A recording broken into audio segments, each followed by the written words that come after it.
Hello everyone, TimeToGrind here, and welcome to another The TTG show. Now today, as we are in December and, a ton of holidays are coming up, a lot of games are having seasonal events, and I wanted to kind of take this episode and just talk a lot about seasonal events and what they mean for gaming and kind of what hidden secrets they hold. And first of all, I just want to say seasonal events are very, very awesome when they are done right. They add fresh content to a game and they make it feel more, they make the game feel more than just a game. It's almost like a lifestyle. You're just constantly thinking about, oh, what will, this game come up with next? Oh, Halloween's coming up. What is my favorite game going to do for Halloween? And it makes you think about games in a way more special way than just, back in the day when you bought a PlayStation 2 game and it was the same game regardless whether it was Christmas or, Halloween. It didn't matter. It was the game. But now, especially a lot of multiplayer games are trying to become, what they call games as service. And that pretty much means they want you to buy the game or say get the game for free, and they want to continue trying to get you to spend money and, treat the game as a service rather than a game. And that can be good, just like seasonal events, but it can also be very, very bad. And the majority of the time, it's extremely bad because you have, companies like EA, which are, trying to make it where there's such a bad pay-to-win model that they're going to constantly keep raking in money over and over and over. And we saw it with Call of Duty, especially Black Ops 3. Black Ops 3 was one of the first main COD games to have, this type of loot box system. And they found out that the loot boxes were making so much money, way more than, the season passes and anything like that. And, it's a continued supported revenue rather than, oh, let's push out a game and we'll get game sales and then we'll get staggered season pass sales or, some DLC sales. We're just going to put loot boxes in or treat the game as a service and support it for years and years and years. And, there's just going to be a ton of revenue. And so a great example of seasonal events and kind of this games as service is Overwatch. And, Overwatch, of course, is a game that's going to be supported for many, many, many, many years. There most likely will not be an Overwatch 2, or at the very least not an Overwatch 2, until a long time from now. And the reason is because, the game's only $40, $60 if you're on consoles, and the way they're making their money is they're giving all the maps out for free. They're giving out all the heroes for free. As you guys probably know, Overwatch is a pretty popular game. But they have these loot boxes. And, at a certain point, they do kind of add new things to the the just basic loot box, but they don't add too much. Most of the new stuff comes from seasonal events. So a winter update adds, not Halloween. It adds, winter, kind of Christmas themed, items, and that's really, really great. The problem is most seasonal events, in fact almost all of them, have their items being timed exclusives, and timed exclusives are purely to make the game more money. Because, say someone is like, oh, I don't need to spend money on a normal Overwatch loot. And by the way, I'm going to be talking about Overwatch a lot just because it's a game that does seasonal events. The way seasonal events are done in Overwatch is the way most games do seasonal events, and also most people just know about Overwatch, so it's kind of a very easy, kind of comparison to make to. But in Overwatch, the normal loot boxes, you might at first be tempted to buy just the basic loot boxes because you really want to get what you want, but after a while of playing, most of the time you have all of, or if not most of the stuff you really want, and it's more just about getting all of them and trying to, fill your collection. And, until they add new things into the base things, which a lot of the times they do when they add a new character or whatnot, there's not really a purpose to buy real loot, just the base normal loot boxes. Because, it doesn't matter if you get it now or in a month or in a year, they'll still be available. None of them are going away. And that's the whole thing with timed exclusives in the seasonal events. Because say, myself, especially when Overwatch first came out, because I was so into it, I did, buy a couple, some loot boxes. But after a while, I had a lot of the stuff I needed, and I realized I didn't need to buy the normal loot boxes because of the fact that I could get them whenever. But every time a seasonal event came out that I was still, playing Overwatch for, there would be like, oh, this awesome McCree American skin that I had to have, and it was an epic, but I needed it, and I really, really, really wanted it.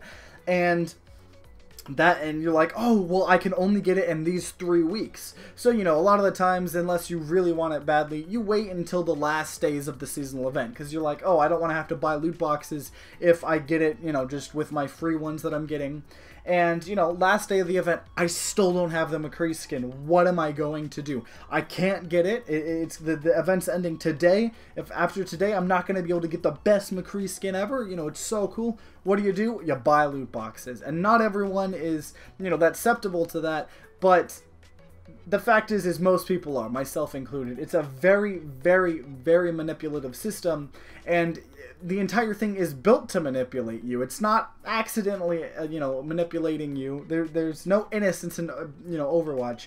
You know, there's some things you can say that are good about Overwatch, like the loot boxes or, you know, what are they, cosmetic only. But the problem is, you know, there's still loot boxes, gambling, but that's an entirely different issue. But the fact is the system's built to manipulate you. And especially Overwatch's first seasonal event was awful. Now, obviously they've updated their practices since then, but now in a seasonal event, you can buy all of the items that are in the seasonal event with the normal currency you earn. It's just the prices are like tripled most of the time.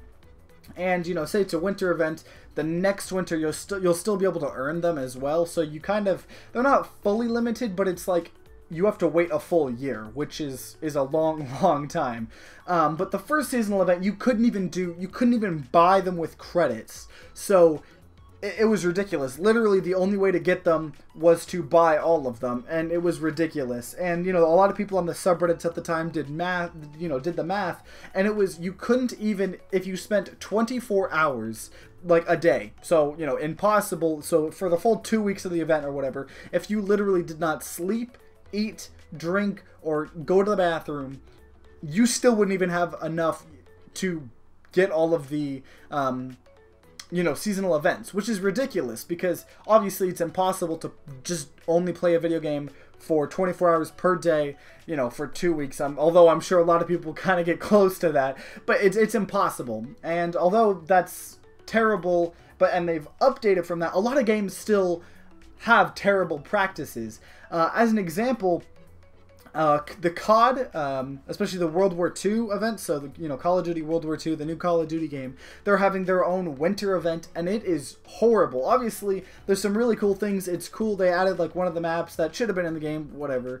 I've kind of accepted how terrible business models Call of Duty has. I just play it because sometimes it's fun to have a mindless shooter, but they added a bunch of cool stuff. You know, one of the maps looks all wintry and stuff. The headquarters has a Christmas tree in the middle and is all snowing and everything. And of course they added, you know, the winter loot boxes. And the problem is just like Overwatch, when you open up a winter loot box, only one of the items is a winter item. So in Overwatch, you open up a Halloween item, and most of the time, only one of the like 4 or 5 items that pop out is only going to be a Halloween item. The rest are going to be just normal base ones, which in itself is terrible because of the fact that when you're buying a winter, you know, say you buy a bunch of winter loot boxes, you don't want normal items. You want winter items, but it's just, it helps to be even more manipulative.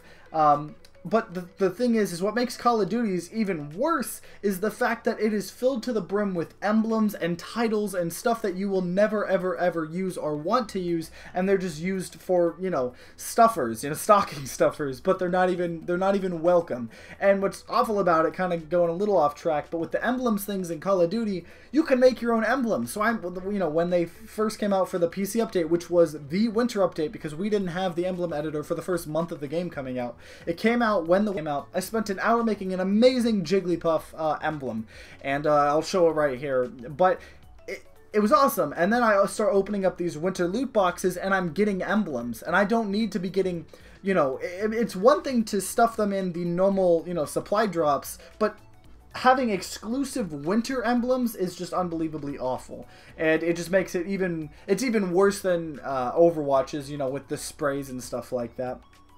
But overall, you know, seasonal events are a decent thing if games do them well. You know, regardless of how awful it is, it does make the games feel more alive, and it feels like, you know, it's what you're playing is more than a game. And it does that because, you know, it's constantly being updated, especially Overwatch. You're constantly having patch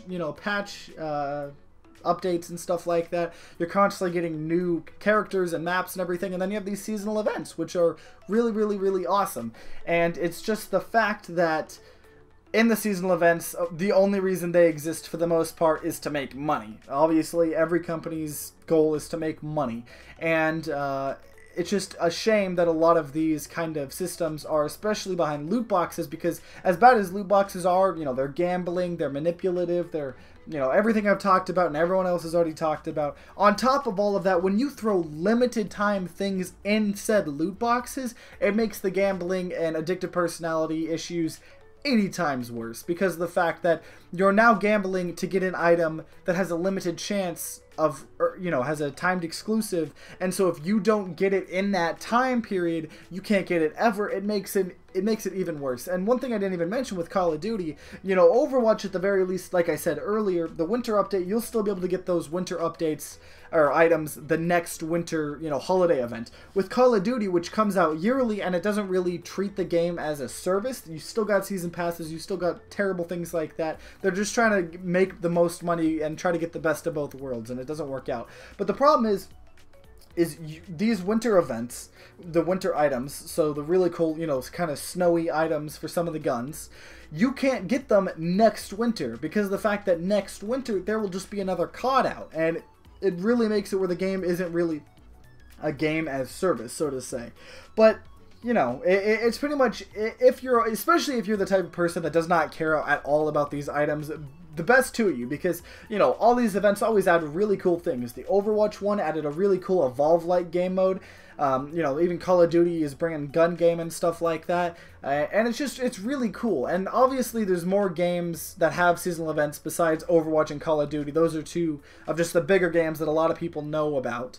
And obviously there are some games that have just great winter events that don't have, you know, DLC and money-driven, you know, motives, but a lot of them are, and that's what I wanted to talk about today. And if you enjoy, you know, a lot of the seasonal events, good for you. You know, I do as well, but you just have to be careful of kind of the business models and just realize that they're out to manipulate you to get your money.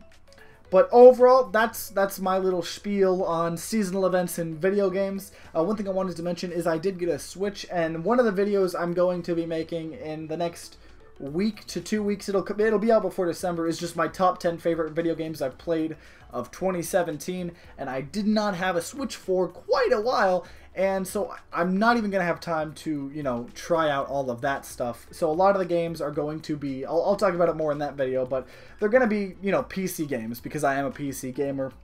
And I have missed out on a lot of stuff that I've wanted to play.